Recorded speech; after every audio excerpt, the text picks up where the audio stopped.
Hi, my name is Dave Frank, and welcome to my 25th Internet Masterclass. I'm coming to you tonight live from Hari, NYC, a cozy jazz and yoga studio in Midtown Manhattan. It's the Christmas season in New York City, and everything is beautiful. My Xmas offering to you is a 4-part masterclass series called Beginning Jazz Improvisation. Tonight I'll present the first part, Intro to Chord Mapping. This video series is intended for musicians playing any instrument, including voice, as a way to begin improvising over the complex chord changes that form the foundation of jazz. This series has been designed for players that have 2 or more years playing in any style, and is especially targeted for those musicians who can improvise over blues, rock, and other musical styles who are looking to begin improvising in the jazz idiom. The most common question I get from aspiring jazzers is, how do you actually improvise the melodic lines when you play jazz? Where do the notes come from? How do you do it? The answer to that question lies in learning a 2-part process. I often think of improvisation as the letter V. One side of the V we can call musical elements. Musical elements are the nuts and bolts of the music that you're playing, such as the chord changes, the voicings, the scales and the arpeggios, etc. We'll cover a good deal of the basics of our basic musical elements in this series. The other side of the V of improvisation we call improv concepts. Improv concepts are the musical concepts that you use in order to make music out of the musical elements. These concepts include specific concepts of rhythmic placement, phrasing, resting, and the like. The application of these improv concepts that we'll study during this class series is the real secret to improvising jazz. Jazz improvisation is a natural human process that occurs spontaneously if the right elements are combined together. It's like a chemistry experiment. In order to get the thing to blow up, you have to put all the right ingredients in the beaker. If the right ingredients are combined in the right amount, combustion will occur naturally. In the same way, improvisation is a natural musical process that anybody can learn, provided that the right musical elements and improv concepts are applied as part of the learning process from the beginning. Tonight we'll begin this journey into jazz improvisation with a preparatory class called Intro to Chord Mapping. The difference in improvising in jazz as compared to, for example, improvising over blues and boogie is the complexity of the underlying chord sequence that forms the basis for the melodies that you will be creating. A good analogy for this is the difference between downhill skiing and slalom skiing. The concept of downhill skiing is fairly simple. Ski down the hill and enjoy the ride. This is like basic blues improvisation, where we're essentially dealing with an underlying chord sequence that often only has 3 chords and an improvisation that uses 1 or 2 basic scales. In slalom skiing, you not only have to ski down the hill, but you have to ski in and out of a complex series of gates, changing directions all the time. This is like jazz improv, where the underlying chord sequence is generally more complicated, and you have to flow through various scales without stopping. The ability to navigate complex changes is what makes jazz improvisation so interesting and challenging. Once you grasp the basic process, the possibilities inherent in jazz improvisation are practically endless. At the age of 58, I am endlessly improvising on the same tunes I was improvising at the age of 14. This is a groove, the ability to endlessly create new music over a complex chord sequence. It's a way of life. One of the interesting aspects of learning jazz is that everyone who teaches it differently. There are infinite ways to approach the infinite process of improvisation. I'll be sharing with you in this series the way I've approached teaching jazz improv for so far 42 years. If you feel like giving this a try, I think it's going to work for you. When you look at the chord sequence of a jazz standard that you'd like to improvise over, you'll generally see a 32-bar structure that appears to contain a complicated chord sequence. The art of jazz improvisation is to be able to keep this complex structure flowing in your mind in real time while improvising a new melody line that fits neatly over the chord progression. On the surface, this seems extremely complicated. However, there are keys to unlocking this process, and the first key is called chord mapping. Using the principles of chord mapping, we can reduce the task of improvising over a complex set of 32 chords to improvising over approximately 4 to 6 basic progressions. Knowing how to locate the common progressions that make up the 32-bar tune greatly simplifies jazz improv. Chord mapping a tune will immediately tell you which basic scales to use when you improvise. This knowledge, plus a few basic improv concepts that we'll study in the second part of this series, are the necessary ingredients to place in your musical beaker to get your jazz improvisation to explode.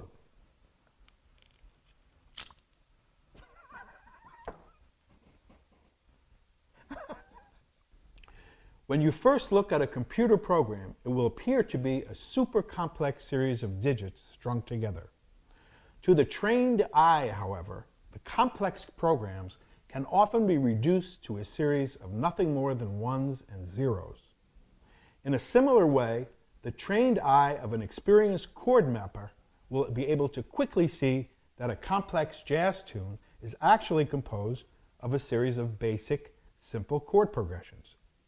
Recognizing where these simple progressions are in the tune is the key to chord mapping and goes a long way to make jazz improvisation possible. In tonight's class, we'll be exploring the basics of this process. What we'll study tonight will help you to map anywhere between 50 and 80% of most jazz standards. There are 4 basic progressions that comprise much of the harmonic language of jazz standards. They are 2 minor 7, 5 7, 1 major 7, 2 minor 7, 5 7, non-resolving, 2 minor 7 flat 5, 5 7, 1 minor 6, and 1 major 7, 6 dominant 7, 2 minor 7, 5 7, 1 major 7. These 4 progressions are the progressions we want to look out for when we start chord mapping a tune. Let's have a listen to these progressions. When speaking about basic chord progressions, you always have to have a key in mind. If we're in the key of C, for example, the 2 minor 7, 5 7, 1 major 7 progression means that the progression starts on a minor 7th chord built on the 2nd note of the C scale, since we're in C, which is a D, going to a dominant chord starting on the 5th degree of the scale, which is G. We're referring to the C scale always here, followed by a major 7th chord built on the 1st note of the scale, C major 7. So the basic 2-5-1 progression in the key of C is D minor 7, G7, C major 7th. This is a very common sound to the Western musical ear. Probably 1 billion tunes start or end with this progression. For example, the standard Everything Happens to Me starts with this progression.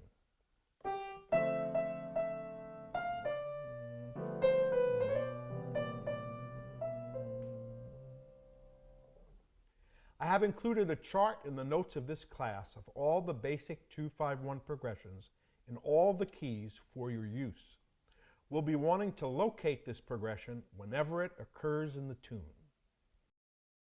When looking at a new tune, you can watch out for any chord sequence that has a minor 7th chord going to a dominant 7th chord going to a major 7th chord. The chances are good that you'll be looking at a basic 2-5-1 chord progression when you see this happening. Whenever you see this basic 2-5-1 sequence, you can use the scale of the 1 to improvise over the entire sequence. So if I see a F minor 7, B flat 7, E flat major 7 sequence, I can say that I'm on the planet of E flat during that entire section of the tune. And therefore you can use an E flat major scale to improvise over that whole section. Here's our 2-5-1 progression in E flat, F minor 7, B flat 7, E flat major 7. Now I can improvise using the E flat major scale over the entire sequence.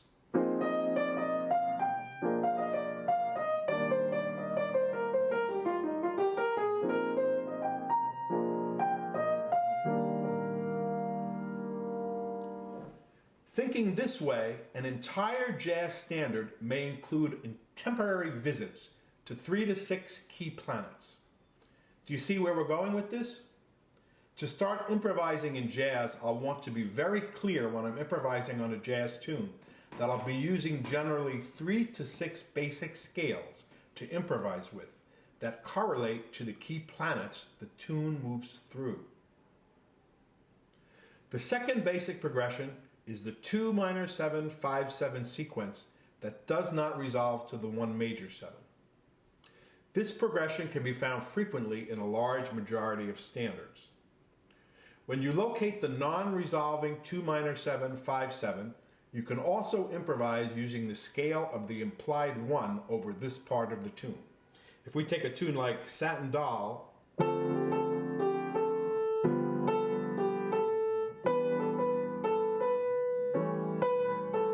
just that much. What we have there is we have two 5 sequences that don't resolve. D minor 7 to G7. It would typically resolve to C major 7, but it doesn't in this case. And then we have E minor 7 to A7, which would typically resolve to a D major 7, but it doesn't in this case. So the progression itself is D minor 7, G7, E minor 7, A7. When we have our D minor 7, G7, we can improvise over the C scale, which is a scale of the 1 of the 2, 5, 1. You following me? And we go to our E minor 7 to A7. That's a 2, 5 in the key of D, so we can improvise on a D scale there.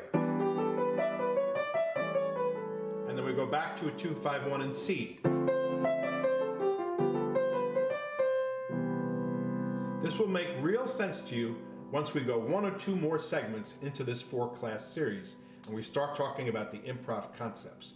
Now we're just looking at the underlying sequences and how they relate to basic scales.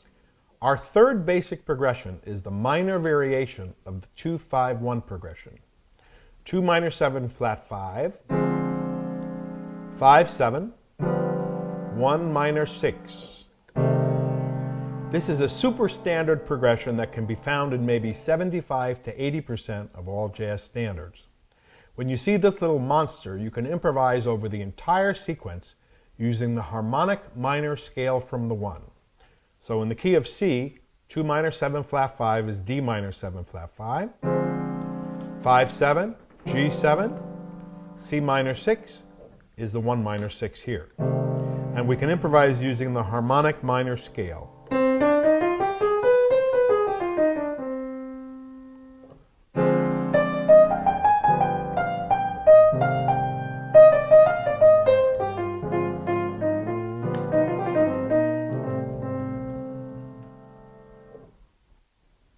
Our last super basic progression will be the 1 major 7, 6, 7, 2 minor 7, 5, 7, 1 major 7 progression. In the key of C, the 1 major 7 is C major 7, the 6 dominant 7 is the A7, the 2 minor 7 is D minor 7, the 5, 7 is G7, and the C major 7 is 1 major 7. Again, it's 1 major 7 is C major 7 because we're in the key of C, and C is 1. The 6 dominant 7 starts on the 6th note of the C scale, which is A. The 2 minor 7 starts on the 2 of the C scale, which is D. And the 5, 7 starts on the 5th of the C scale, which is G. Over this basic progression, you can use the major scale from the 1, except for the 6th dominant 7th, where you have a couple of options. Over the 6th dominant 7th, you can improvise over the 2 harmonic minor scale or the 2 melodic minor scale. We'll improvise over the entire progression.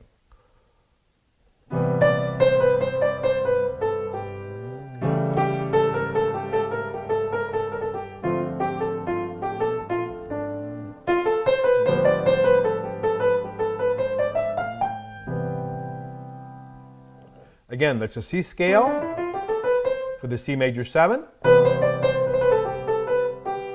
And we can use either the 2 harmonic or 2 melodic minor scale for the 6 dominant 7.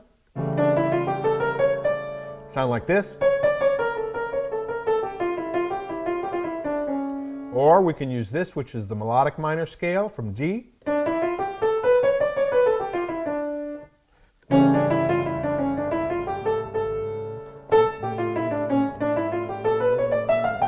And then we go back to our C scale for the 2-5-1.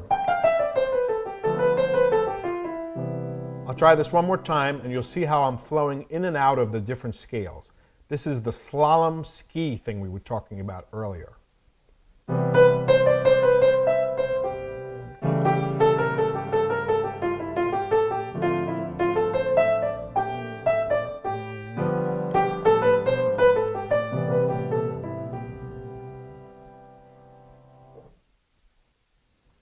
These 4 basic progressions we just studied will very often comprise from about 50 to 80% of the chord mapping of a tune. I wanted to mention a couple of common anomalies. Say that 10 times. Common anomalies that you will frequently encounter while chord mapping and improvising. They are the flat 7 dominant 7 and 2 dominant 7. If we're in the key of C, you might often find yourself having to improvise on either a B flat 7 or a D7 chord. Both are outside the key of C, but when you're improvising in C, you'll frequently encounter them. Nobody knows why, that's just the way it is. In the case of the flat 7-7 chord, if we're in the key of C major, it'll be a B flat 7. You can use a scale we call the Lydian dominant. It's a major scale with a flatted 5th instead of a 4th and a flatted 7th instead of a 7th. Here's a B flat 7. This is a B flat scale with a raised 4th instead of a 4th and a flat 7 instead of a 7. This B flat Lydian dominant scale is a good one to use if you're improvising in the key of C and you see a B flat 7 chord. Against the 2-7 chord, you can commonly use the major scale up a 4th. If we're in the key of C, a 2-7 chord would be a D7, and we can use the notes of a G scale to improvise there.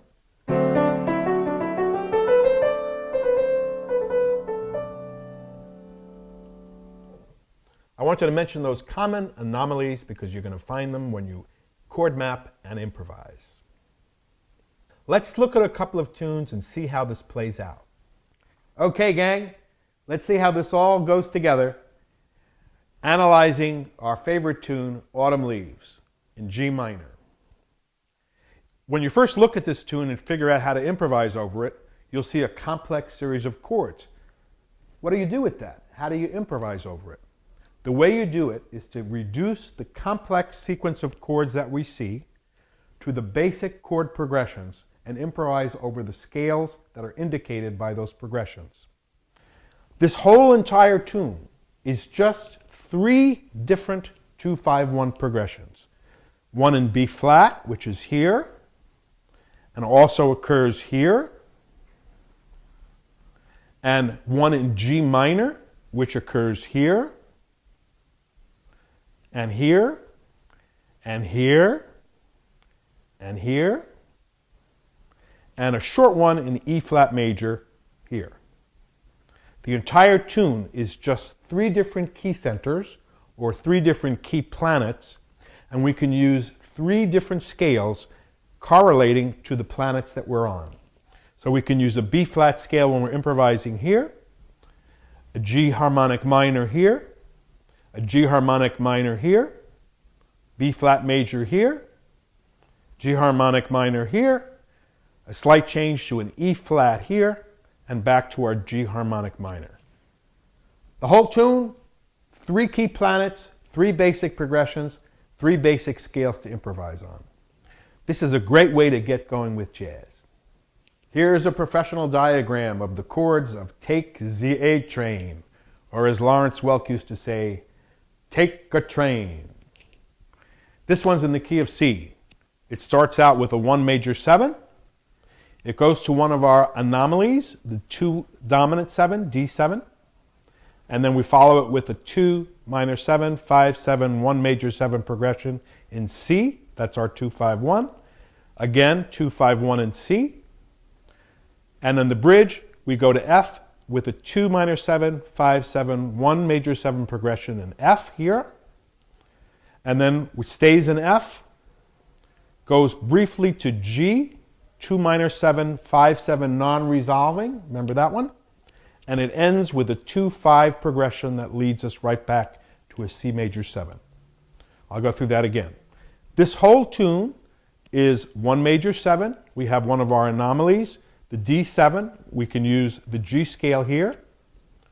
If we use the flat 5 on the D7, we can use a Lydian dominant scale on that one, and you can refer back to the B flat 7 from before. Then we just follow it with a basic old 2, 5, 1 in C, a basic old 2, 5, 1 in C. In the bridge, we go to F planet here, 2, 5, 1.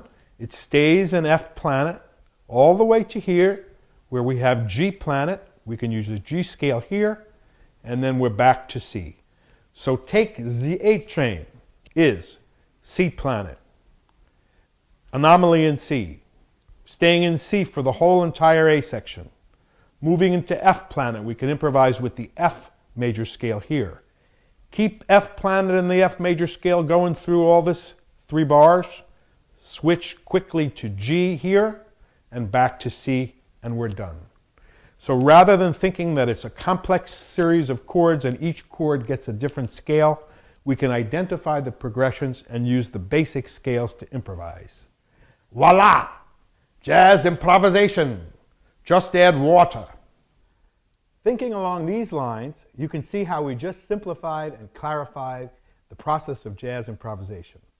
A common error I see is that folks think that when improvising jazz, they should be using a different scale over every chord.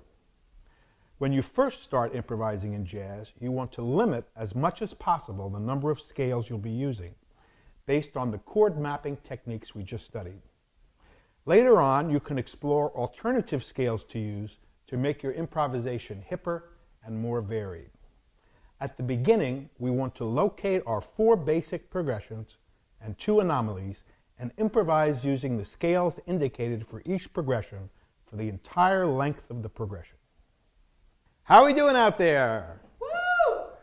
Is this making sense to you? Absolutely. All right.